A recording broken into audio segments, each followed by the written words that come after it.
Hello, and thank you for tuning in for this video about low maintenance edible perennials that you can grow in your home landscape. In an effort to show you how low maintenance these plants are, I've decided to take you for a walk through my local community garden.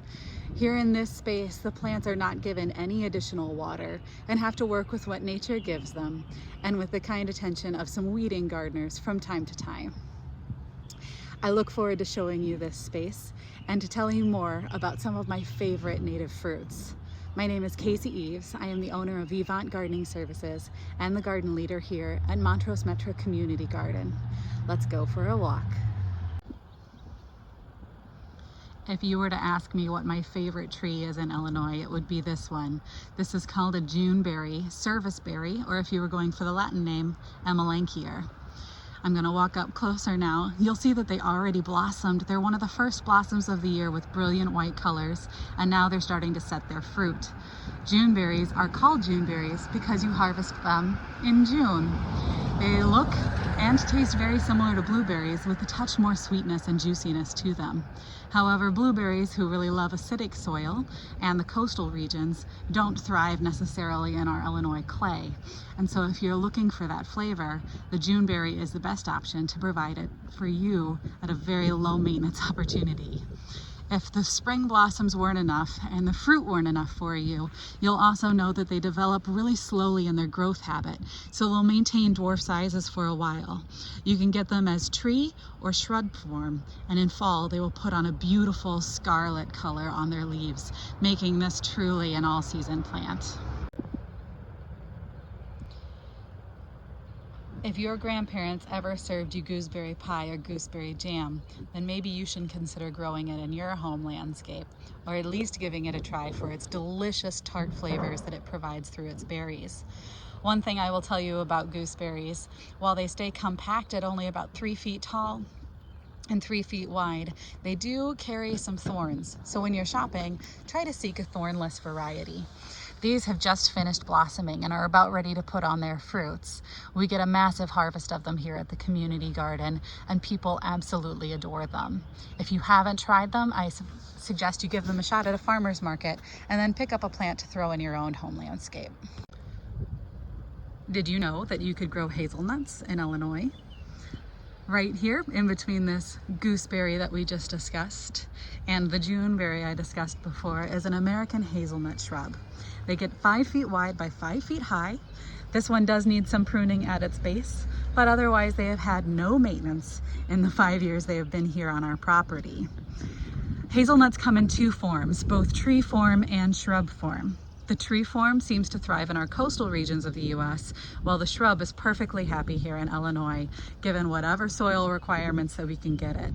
It will work in part shade, but you will get more harvest if you put it in a sunny environment. And here you can see that these are leafing out and are going to be starting to blossom soon. The blossoms look more like a leaf cluster than an actual flower, and the nuts will grow in the center. And the harvest is surprisingly easy. The nut clusters will just fall in the fall time, and you can pick them up off of the ground in order to make your own Nutella or whatever hazelnut favorite you have. It is an easy harvest for a low maintenance plant, and one that's definitely worth trying. Another surprising perennial for an Illinois landscape are currants. Believe it or not, in addition to Europe, currants are very common in the Midwest, including Missouri. We have red currants, black currants, and champagne currants that can easily grow within our zone. This beautiful specimen here is a champagne currant, and as you can see, these are loaded and ready to go for the season. Each currant bush will get up to 3 feet wide by 3 feet high, and they only need pruning after their 3rd year in early springtime to remove the oldest canes. They've already blossomed, and you can see here that they're developing their fruits right now. This beautiful display of white blossoms comes from an aronia berry bush. Several bushes, in fact, here in this cluster. Each aronia bush will get to about 5 feet wide by 5 feet high. They finish their blossoms right after the Juneberries, and so they give another important pollinator plant from one to the next.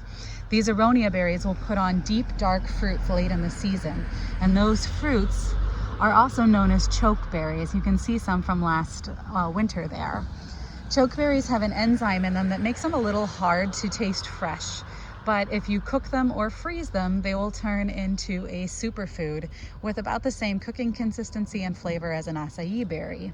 As an extra plus bonus, these beautiful shrubs will turn an amber and scarlet color in fall, so you'll really get a display out of them.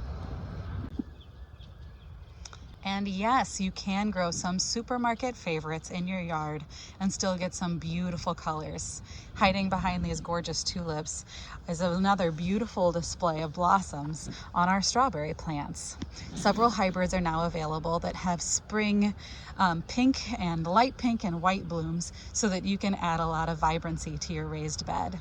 We're growing these in a raised bed because there was concern of lead in soil, but also because it helps contain strawberries, which otherwise can become an unruly ground cover. So we recommend containing them where possible. These are just about to finish up their blossoms for spring and start setting their fruits. If you're looking to grow strawberries at home, I recommend that you incorporate multiple varieties, as some will only fruit in June and some are considered ever-bearing. June strawberries are wonderful if you're making jams. Ever-bearing berries are wonderful if you want to snack on them all year round.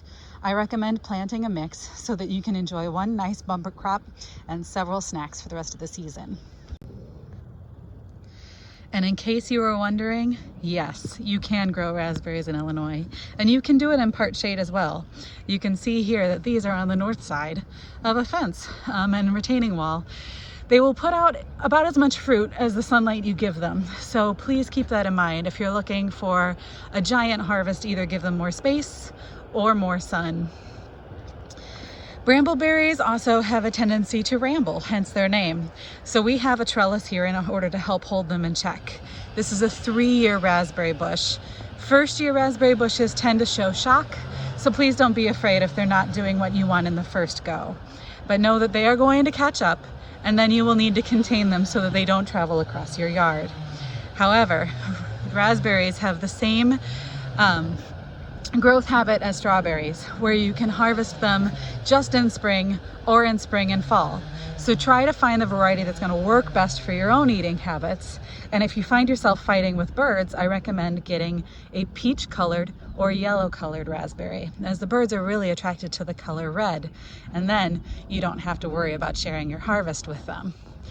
These raspberry bushes are about 5 feet tall, and every spring need to be contained and pruned in order to hold them in check. However, they keep us going and we love their flavor. So there you have it, a few of my favorite low maintenance perennial edibles that you can incorporate into your own home garden. I highly recommend that you give them a try, if nothing else than to see the beautiful color display that they can bring to your yard. Here at Montrose Metro Community Garden, all the plants that I talked about are actually available for public picking. So if you come by during the harvest zones that I discussed, you can taste them for yourself and see if it's something that you want to incorporate into your space.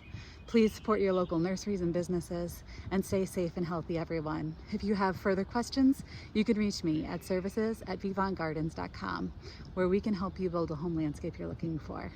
Thank you, and keep growing.